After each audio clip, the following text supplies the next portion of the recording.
Nous nous reconnaissons tous comme ayant été des pécheurs qui avons reçu la vie éternelle par la foi. Aujourd'hui, nous aimerions voir jusqu'à quel point Dieu nous sauve par Jésus-Christ. En d'autres mots, à quelle position nous parviendrons en tant qu'individus à travers le salut accompli par Jésus-Christ. Ces dernières années, le sentiment que quelque chose n'allait pas dans ma vie chrétienne s'est emparé de moi. Car quand je lis la Bible, je dois reconnaître que je n'ai pas ce que le livre dit que je dois avoir. Bien qu'il y ait en vérité des chrétiens dont leur vie est plus pauvre que la mienne, et quoique certains qui ont une profonde expérience avec le Seigneur m'aient assuré que je possède déjà ce que je devrais avoir. Malgré tout, je me rends compte que je ne possède pas tout ce que la parole de Dieu dit que je devrais avoir. Grâce à Dieu, je sais maintenant qu'il y a pour moi en Christ des choses vraiment plus excellentes encore, et que toutes ces choses, nous pouvons les obtenir, et peuvent être obtenues maintenant. Ce que j'aimerais donc partager avec vous aujourd'hui concerne la portée de notre héritage en Christ Jésus. Je ne parlerai pas à propos de notre héritage dans le ciel que nous aurons dans le futur, ni au sujet de la vie éternelle que nous possédons déjà par la régénération, ni même de la gloire du royaume de laquelle nous jouirons dans le millénium. Non. Sur ce que je mettrai l'accent ici, c'est sur l'étendue de ce que Dieu peut faire pour vous et pour moi aujourd'hui dans le salut. Combien plus le sang de Christ, qui par l'Esprit éternel s'est offert lui-même sans tâche à Dieu, purifiera-t-il votre conscience des œuvres mortes afin que vous serviez le Dieu vivant. Hébreux 9, 14. Ce verset nous dit à quel point Christ peut sauver notre conscience. Son sang peut la purifier des œuvres mortes. Me permettez-vous de vous interroger au sujet de votre conscience? Est-elle sous l'accusation? Si elle l'est constamment, vous ne possédez pas pleinement ce que Christ a accompli pour vous. Le Seigneur nous sauve et son sang purifie notre conscience. De telle manière, son sang l'a purifié, qu'il n'y a plus de condamnation. Lorsque nous nous réunissons, peut-être prions-nous des fois, ô Dieu, nous te remercions parce que nous avons nos cœurs purifiés d'une mauvaise conscience. Cependant, nous sommes souvent troublés après. Ceci indique simplement que nous avons eu notre conscience couverte seulement, ou que parfois elle est négligée.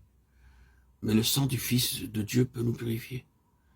Ainsi, si notre conscience est toujours sous l'accusation, nous n'avons pas encore reçu un plein salut.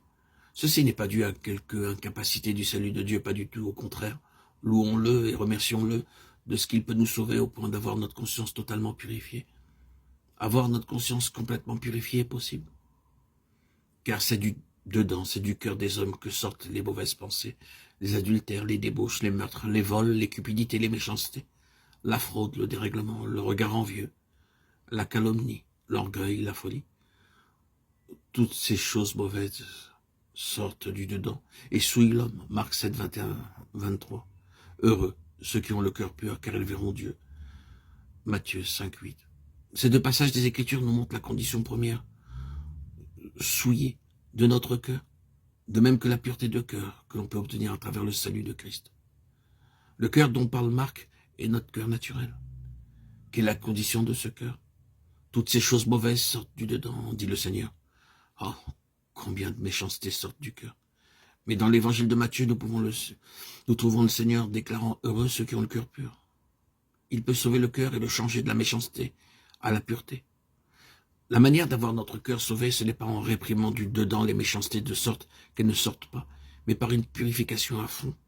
Si nous essayons de couvrir ou de sceller, soit dit en passant, cela n'est pas le salut, parce que nous n'avons pas encore été sauvés jusqu'à la pureté de cœur. Nous devrions chercher à savoir devant le Seigneur combien de pensées mauvaises, de ruses et d'orgueil nous avons dans nos cœurs. Si ces péchés sont seulement réprimés au-dedans de nous, nous les couvrons simplement et nos cœurs ne sont pas encore sauvés. Dieu ne dit-il pas en fait heureux ceux qui ont le cœur pur? Matthieu 5, 8. Aujourd'hui, notre manque de témoignage est dû à nos cœurs impurs. Combien de fois nous remarquons le péché chez les autres et cependant nous-mêmes n'osons pas réprimander. Leur action extérieure n'est que la fleur du péché. D'ailleurs, dans notre propre cœur, nous avons également la semence pour cette même sorte de floraison. Bien que nous n'aimions pas le monde comme les autres, nos cœurs aussi sont affectés malgré tout, quelque peu. Il n'y a pas beaucoup de différence entre eux et nous. Sans la pureté de cœur, il ne peut y avoir de témoignage.